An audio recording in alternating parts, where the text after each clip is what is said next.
Baik, Assalamualaikum, salam sejahtera. Anda sedang menonton pantau agenda reformasi. Sebelum kita nak memberi tumpuan pada topik hari ini, iaitu melihat kepada apa signifikan dan juga impaknya lawatan kerja sehari yang dilakukan oleh Perdana Menteri Datuk Seri Anwar Ibrahim ke China semalam, iaitu pada Ahad. Ini bersempena juga dengan perasmian pembukaan China ASEAN Expo ke-20 dan juga sidang kemuncak perniagaan dan pelaburan China ASEAN KABIS. Tapi untuk waktu ini saya nak kongsikan kepada anda dahulu laporan dan juga berita khususnya yang berlaku di Dewan Rakyat, kerana dimaklumkan kerajaan kini sedang berusaha untuk melakukan beberapa pindaan undang-undang, termasuklah melibatkan Akta Perlindungan Pemberi Maklumat 2010. Menteri di Jabatan Perdana Menteri Undang-Undang dan Reformasi Institusi Datuk Seri Azlina Osman Said berkata, pindaan undang-undang boleh dilakukan namun mekanismenya itu selalunya mengambil masa lebih lama. Menurutnya, jika boleh, kerajaan mahu melaksanakan pindaan undang-undang secara serentak supaya setiap pindaan itu dapat dilaksanakan sebaik mungkin. Menteri sangat yakin. Saya yakin dengan komitmen Menteri. Tapi dan jangan dibuat lagi runcit-runcit, kita buat sekaligus secara holistik, secara integrated. Tapi yang Muhammad, kalau selalunya nak bubar-bubar kerajaan ni, macam mana kami nak buat pindaan pada undang-undang? Tanya kawan-kawan sebelah sana, Menteri. Ini yang masalah. Kawan-kawan sebelah sana kita tanya, insyaAllah. Kena ada komitmen political stability. Kita boleh buat. Saya setuju, Menteri. Sangat saya hormat. Kita buat. Tanya kawan-kawan sebelah sana. Buat gerakan nak bubar kerajaan, kita buat. Susahlah macam tu. Kita boleh buat. Izin saya sambung. Baik, Menteri di Jabatan Perdana Menteri Undang-Undang dan Reformasi Institusi Datuk Seri Azlina Osman Said memberi jaminan kerajaan komited untuk memisahkan peguam negara dengan kuasa pendakwaan. Beliau turut mengkritik kerajaan sebelum ini mempersoalkan mengapa tidak dilakukan pemisahan sedangkan ketika itu mereka berkuasa. Saya nak cakap satu je, kawan-kawan yang berhormat semua. Kenapa masa yang berhormat kerajaan tak nak pisahkan AZ? Kenapa tak pisah? Bila yang berhormat kena, selective prosecution. Bila belah sini kena, padan muka. Apa hal? Dalam sebabnya, dalam isu ni, kami di sini cakap kami buat. Yang berhormat di sana, bukan saja tak buat, cakap pun tak. Berkuasa 4 tahun. Kami tunggu, saya duduk situ, saya tegur, saya duduk backbencher. Jadi macam mana ni? Jangan nak cakap tentang selective prosecution. Sebab kerajaan Madani ni komited kepada tata kelola yang lebih adil. Itu sebab kami ni, hashtag dia, we walk the talk. Mereka hashtag, they don't walk and they don't talk. Baik, Perdana Menteri Datuk Seri Anwar Ibrahim akan menjawab segala persoalan mengenai keputusan melepaskan tanpa membebaskan DNAA Datuk Seri Ahmad Zaid Hamidi di Parlimen esok. Dan perkara itu dimaklumkan Menteri di Jabatan Perdana Menteri Undang-Undang dan Reformasi Institusi Datuk Seri Azlina Osman Said di Dewan Rakyat pada Isnin. Azlina berkata sesi itu berkemungkinan akan mengambil tempat pada jam 2.30 petang. Yang berhormat tanya saya, adakah Yang Amat Berhormat Perdana Menteri akan menjawab? Tuan punya badan ada di sini. Saya bukan Perdana, dia buat good tu dia jawab lah. Besok, insyaAllah 2.30 ke 3.30. Jadi soalan-soalan tu mungkin Yang Berhormat boleh tanya. Tetapi komitmen daripada kita, kerajaan hari ini, kita akan menentu bahawa kita perlu berlaku adil. Baik, Menteri Pertanian dan Keterjaminan Makanan Datuk Seri Muhammad Sabu menjelaskan bahawa tiada bukti kukuh berhubung dengan dakwaan berlakunya penyelewengan penjualan beras putih tempatan yang ditukar label kepada import. Kementerian telah melaksanakan operasi beras putih tempatan bermula dari 16 Ogos 2023 meliputi pemeriksaan di kilang padi dan pemborong beras. Ini adalah susulan dakwaan penyelewengan penjualan beras dengan menukar bungkusan atau label beras putih tempatan kepada beras putih import dan dijual pada harga beras import yang lebih tinggi. Walau bagaimanapun hasil daripada operasi ini, KPKM mendapati tiada bukti kukuh yang mengesahkan dakwaan tersebut. Menerusi operasi itu, 24 kilang, 77 pemborong dan 394 peruncit diperiksa di seluruh negara. Ujarnya beberapa langkah intervensi telah diambil melibatkan penguatkuasaan dan sesi debat urus dengan pemain industri bagi menangani isu kekurangan beras tempatan di pasaran. Beliau berkata demikian ketika menggulung kajian separuh penggal KSP Rancangan Malaysia ke-12 RMK 12 di Dewan Rakyat pada Isnin. Baik, Menteri Pertanian dan Keterjaminan Makanan menegaskan kekurangan faktor beras putih tempatan di pasaran adalah kerana berlakunya pembelian panik. Datuk Seri Muhammad Sabu berkata, kerajaan melaksanakan pelbagai inisiatif bagi mengatasi masalah tersebut, termasuklah melancarkan program khas beras putih tempatan. Kejadian membeli beras putih tempatan ini kerana dia berlaku panic buying.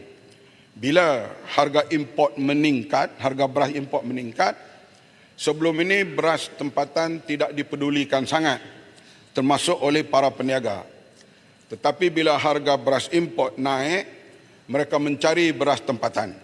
Maka beras tempatan menjadi demand utama yang menyebabkan ia berlaku sedikit shortage di pasaran. Baik, itu semua berkaitan dengan tumpuan dan juga apa yang berlaku di sidang Dewan Rakyat. Anda boleh terus ke astroauni.com, ada kami muat naik sama ada mikrokontennya, videonya ataupun artikelnya berkaitan dengan tumpuan di sidang Dewan Rakyat Parlimen. Tapi untuk waktu ini dipantau agenda reformasi seperti yang saya maklumkan, kita nak memberi tumpuan kepada apa signifikannya ataupun apa impaknya lawatan sehari Perdana Menteri Datuk Seri Anwar Ibrahim ke China pada Ahad, yang mana telah pun dimaklumkan lawatan ini antara lain melihat kepada bersempena dengan Majlis Perasmian pembukaan China ASEAN Expo ke Expo yang ke-20 dan juga sidang kemuncak perniagaan dan pelaburan China ASEAN yang mana bersama-sama dengan Premier China ataupun Perdana Menteri China Li Qiang dan juga pemimpin tertinggi negara anggota ASEAN yang lain. Juga difahamkan juga apa yang berlaku. Perdana Menteri juga menyampaikan ucap taman semasa Majlis pembukaan ke Expo ke-20 pada hari Ahad, juga telah pun merasmikan pembukaan Astaka Pameran Malaysian Pavilion yang juga antara lain memperkenalkan buah nangka dari Malaysia kepada para peserta ke Expo. Jadi untuk waktu ini, kalau boleh saya nak terus bersama dengan Profesor Dr. Ahmad Martada Muhammad, Penasihat Politik Antarabangsa UUM. Prof, mungkin boleh dikongsikan walaupun lawatan sehari ataupun cukup suntuk lebih kurang dalam 14 jam diluangkan ataupun diperuntukkan untuk Perdana Menteri berada di Nanning, China, tetapi banyak sebenarnya perkara-perkara ataupun banyak tumpuan yang boleh dibincangkan pada waktu ini kalau kita bercakap tentang apa signifikannya dan apa hasil lawatan sehari itu. Mungkin permulaannya pendahuluan daripada Prof melihat kepada lawatan sehari Perdana Menteri ke China pada hari Ahad semalam. Saya melihat memang banyak perkembangan positif, terutamanya dari sudut pelaburan, kerana kita lihat semalam telah pun ada tanda tangan di antara syarikat-syarikat China, terutama syarikat telekomunikasi yang telah bersetuju untuk melaburkan hampir 20 juta dan 20 bilion. Jadi ini bukanlah satu jumlah yang kecil kerana apabila ia melibatkan satu pelaburan yang sangat besar daripada syarikat gergasi telekomunikasi China. Ini menunjukkan bahawa komitmen syarikat besar China terhadap Malaysia itu adalah berterusan. Dan ini juga menunjukkan bahawa komitmen Yang Amat Berhormat Perdana Menteri untuk terus berusaha menarik lebih ramai lagi pelabur-pelabur, terutama daripada negara-negara maju seperti Amerika, seperti China, untuk datang membuat pelaburan di Malaysia.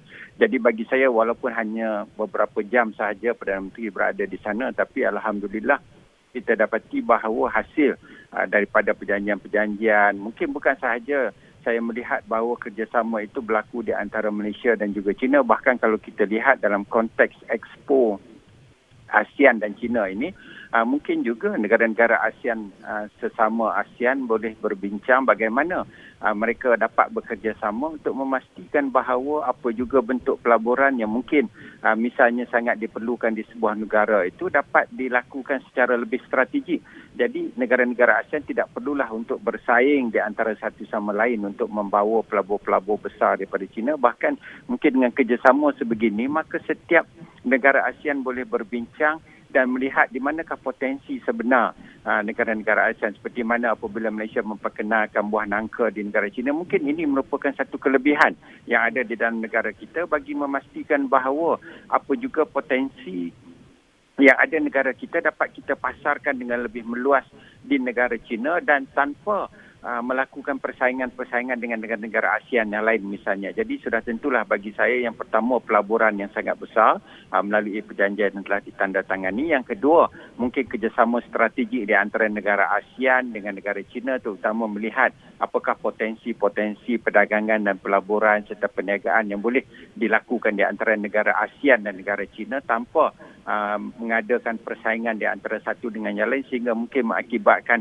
akan ada negara yang mendapat pelaburan, akan ada negara yang tidak mendapat pelaburan. Jadi bagi saya dengan adanya kerjasama yang erat di antara semua negara ASEAN, terutama bagi meneroka pasaran yang sangat besar seperti di negara China, maka sudah tentulah setiap negara ASEAN akan mendapat banyak kelebihan-kelebihan terutama melalui pelaburan-pelaburan besar daripada negara China, dan saya pasti dengan adanya hubungan baik di antara semua negara ASEAN dan negara China, maka bukan saja kita melihat perkembangan yang sangat baik dari segi perdagangan, bahkan yang lebih penting ialah memastikan bahawa kestabilan di rantau ASEAN ini dapat dijamin apabila semua negara ASEAN itu berusaha untuk membawa perdagangan kepada peringkat yang lebih besar, membawa pelaburan kepada negara masing-masing tanpa mengenepikan peranan dan juga kebolehupayaan sebuah negara yang ada di dalam ASEAN ini untuk meneroka kerjasama dengan negara yang besar seperti China.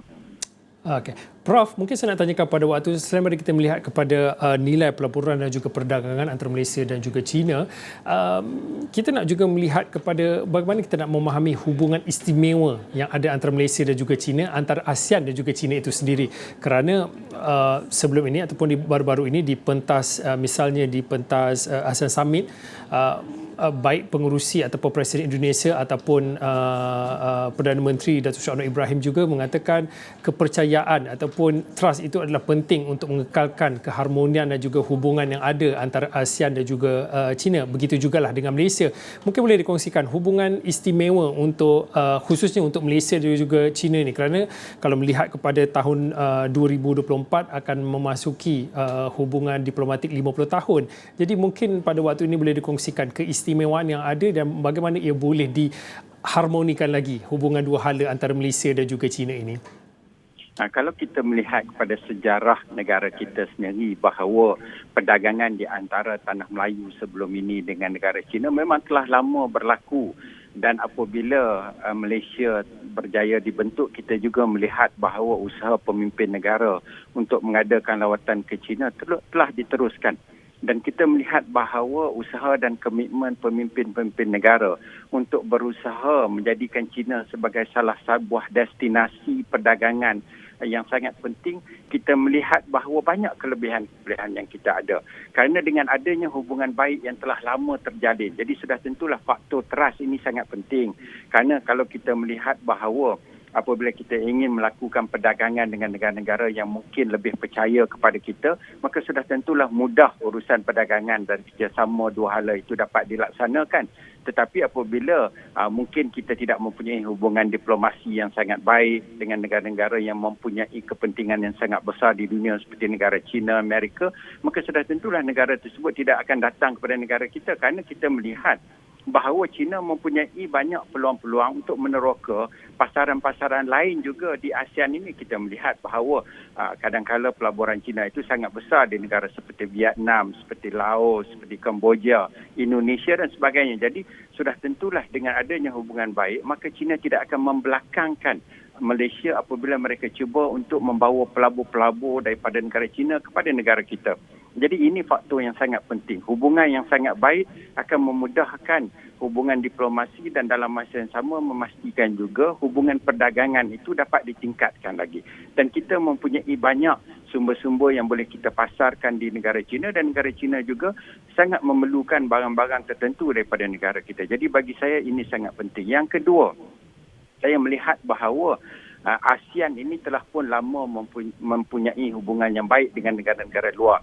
Kita tahu ASEAN telah mengadakan hubungan perdagangan di antara negara-negara ASEAN dengan China seperti ASEAN Plus China, ASEAN Plus Amerika, ASEAN Plus negara-negara yang lain. Jadi dalam konteks ASEAN, memang kita dapati bahawa sesuai dengan falsafah ASEAN itu untuk memastikan bahawa dari segi stabiliti di rantau ini adalah terjamin dengan memastikan bahawa setiap negara itu akan meningkatkan lagi tahap keselamatan, terutama memastikan bahawa tidak ada campur tangan di antara satu negara dengan negara yang lain. Jadi falsafah tidak campur tangan inilah yang membolehkan ASEAN bergerak lebih jauh ke hadapan, yang membolehkan ASEAN untuk melakukan perdagangan dengan negara-negara besar yang lain seperti China dan juga seperti Amerika. Jadi dalam konteks kestabilan di rantau ini, saya melihat bahawa apabila kerjasama yang sangat erat di antara semua negara ASEAN, maka ini membolehkan ASEAN bergerak sebagai satu regional block yang sangat kuat untuk mengadakan perdagangan. Dan kita melihat bahawa ASEAN ini mempunyai satu potensi yang sangat besar kepada negara-negara yang ingin membuat pelaburan di negara ASEAN ini. Jadi sebab itulah bagi saya yang pertama, hubungan baik antara Malaysia dan China membolehkan pelabur-pelabur China untuk datang, berdagang, membuat pelaburan yang sangat besar, dan komitmen daripada pimpinan negara terutama di bawah Yang Amat Berhormat Perdana Menteri, kita melihat semakin besar pelaburan-pelaburan yang datang kepada negara kita. Dan dalam masa yang sama, kita melihat bahawa Malaysia tidak mengenepikan juga peranan ASEAN, dan peranan ASEAN dalam mengadakan hubungan dagang yang sangat erat negara China juga merupakan satu kelebihan bukan sahaja kepada semua negara ASEAN di rantau ini, bahkan yang lebih utama ia juga turut memberikan faedah yang besar kepada negara kita, kerana kita juga adalah sebuah negara yang sama-sama memainkan peranan yang besar dalam konteks regional cooperation di dalam rantau ini. Dan bagi saya yang lebih utama, apabila kita mempunyai hubungan baik dengan negara yang besar seperti China, maka sudah tentulah ia akan memberikan banyak pulangan dan faedah kepada negara kita. Prof, kita nak berehat seketika. Mungkin selepas ini saya nak membawa untuk kita melihat yang pertamanya bagaimana komitmen dan juga sokongan China untuk melihat kepada Plan Induk Perindustrian Baharu 2030 ataupun disebut sebagai NIM 2033, dan juga bagaimana kita nak memahami cara Malaysia apabila berdepan dengan krisis ataupun apa yang berlaku. Kalau dengan Malaysia dengan China sudah tentu terkait dengan isu Laut China Selatan. Tetapi Malaysia tidak menggunakan konfrontasi, tapi kita ada cara-cara tertentu untuk menyelesaikan apa sahaja pertikaian dan juga apa isu-isu yang timbul antara kedua-dua belah pihak. Kita nak berehat seketika, kembali selepas ini.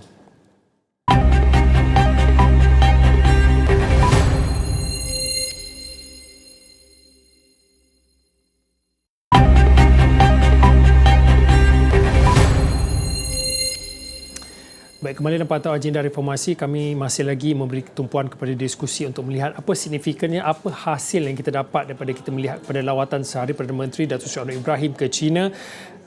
Prof. Dr. Ahmad Matada Mohamad, Penganalisis Politik Antarabangsa UM, masih lagi berada dalam talian. Prof, sebelum kita nak melihat kepada bagaimana China telah menyatakan komitmennya dan juga komited untuk memberi sokongan untuk Malaysia menjayakan Pelan Induk Perindustrian Baharu 2030, mungkin saya nak meneruskan sedikit apa yang disentuh oleh Prof pada segmen pada awal tadi. Kita melihat kepada bagaimana Malaysia dan juga China bersepakat ataupun bersetuju untuk mengadakan komunikasi berterusan, khususnya terkait tentang isu Laut China Selatan. Kerana kita tahu apabila berlakunya isu ataupun pertikaian yang di peringkat antarabangsa ini, sudah tentu ada cara penyelesaian yang perlu diketengahkan, dan ini sebenarnya antara nilai yang diutarakan ataupun nilai yang diketengahkan oleh Perdana Menteri di bawah payung Malaysia Madani. Mungkin melihat kepada isu Laut China Selatan, bagaimana ia boleh diteruskan, bagaimana ia boleh diselesaikan, Prof?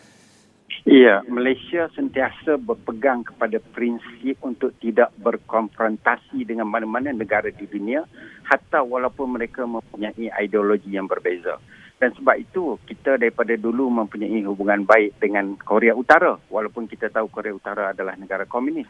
Kita juga mempunyai hubungan baik dengan negara China sebelum ini dan sehinggalah kepada hari ini.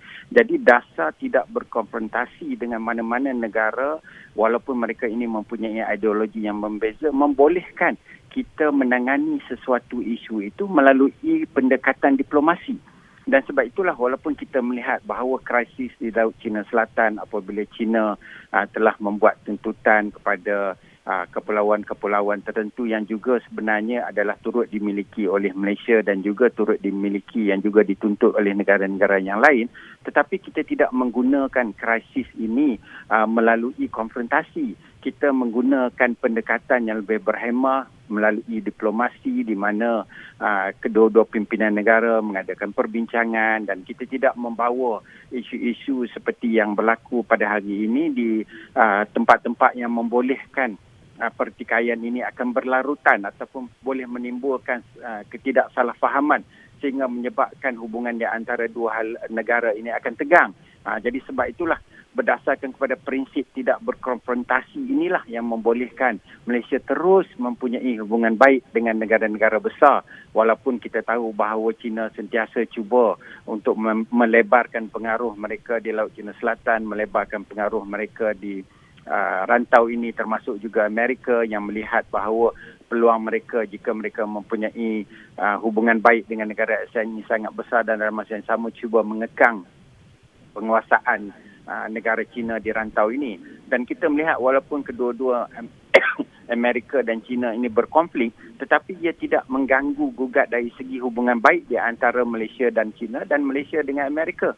Jadi inilah kekuatan Malaysia yang saya lihat bahawa apabila pendekatan kita lebih kepada menjalinkan hubungan diplomasi, maka ia membolehkan apa-apa hubungan yang ingin kita teroka itu dapat dilaksanakan dengan baik. Dan alhamdulillah kita melihat pada hari ini hubungan baik di antara pimpinan negara melalui Yang Amat Berhormat Perdana Menteri mengadakan lawatan dan mengadakan kerjasama. Kita lihat pelaburan semakin besar, semakin hari semakin besar pelaburan yang datang kepada negara kita, terutama komitmen daripada gegasi-gegasi telekomunikasi yang telah memberikan komitmen untuk mengadakan pelaburan di dalam negara kita. Jadi inilah sebenarnya kekuatan kita, terutama melalui prinsip dasar luar kita yang membolehkan negara memacu perdagangan, memacu hubungan ekonomi kita dengan lebih mantap, dengan lebih mapan melalui hubungan-hubungan baik dengan negara-negara besar. Prof, saya ada lebih kurang 2 minit pada waktu ini. Mungkin boleh dikongsikan tentang komitmen dan juga sokongan China terhadap usaha ataupun untuk menjayakan Pelan Induk Perindustrian Baru 2030, kerana dimaklumkan juga China memandang tinggi cadangan yang diutarakan oleh Perdana Menteri berkaitan dengan Asian Monetary Fund AMF. Sedikit daripada Prof. Ya, Pelan Induk Perindustrian Baru ini sangat menekankan kepada penggunaan inovasi dan penggunaan teknologi. Dan kita tahu dari sudut inovasi, dari sudut teknologi, China memang sangat jauh ke hadapan berbanding dengan negara kita. Jadi kita bersyukur kerana pemimpin China telah memberikan komitmen untuk membantu negara mencapai Pelan Induk Perindustrian 2030. Kerana tanpa komitmen daripada negara-negara yang lebih advance dari sudut teknologi, dari sudut inovasi, dari sudut perdagangan, maka sukar untuk negara kita berusaha untuk mencapai dan memastikan bahawa jurang ekonomi. Kerana kita melihat bahawa di dalam konteks Malaysia ini kita dapati masih ada negeri yang tidak mempunyai dari sudut pembangunan ekonomi, dari sudut pembangunan fizikal ke belakang daripada negeri-negeri yang lain. Dan kita melihat pelaburan itu banyak berlaku di negeri-negeri seperti Penang dan juga Selangor, manakala di negeri-negeri lain sangat kurang. Jadi sudah tentulah dengan adanya komitmen daripada China bukan sahaja untuk membantu negara kita mencapai Pelan Induk Perindustrian Baru 2030, tetapi yang lebih utama ialah komitmen daripada syarikat-syarikat yang berorientasikan teknologi dan inovasi untuk datang membantu negara kita, kerana dalam usaha Malaysia memacu negara ke hadapan bagi mencapai hasrat dan juga wawasan pembangunan lestari berorientasikan teknologi dan juga inovasi, maka sudah tentulah komitmen dari negara China ini sangat besar artinya kepada negara kita. Okey, baik, terima kasih Profesor Dr. Ahmad Martada Muhammad, Peneliti Politik Antarabangsa UUM, yang mana berkongsi padang kita melihat kepada apa hasil dan juga apa yang kita dapat melihat kepada lawatan Sehari Perdana Menteri Datuk Seri Anwar Ibrahim ke China yang diadakan bersempena dan juga Expo ASEAN dan juga China ke Expo 2023. Baik, saya kira itu saja untuk waktu ini. Saya Fauzin, salam hormat.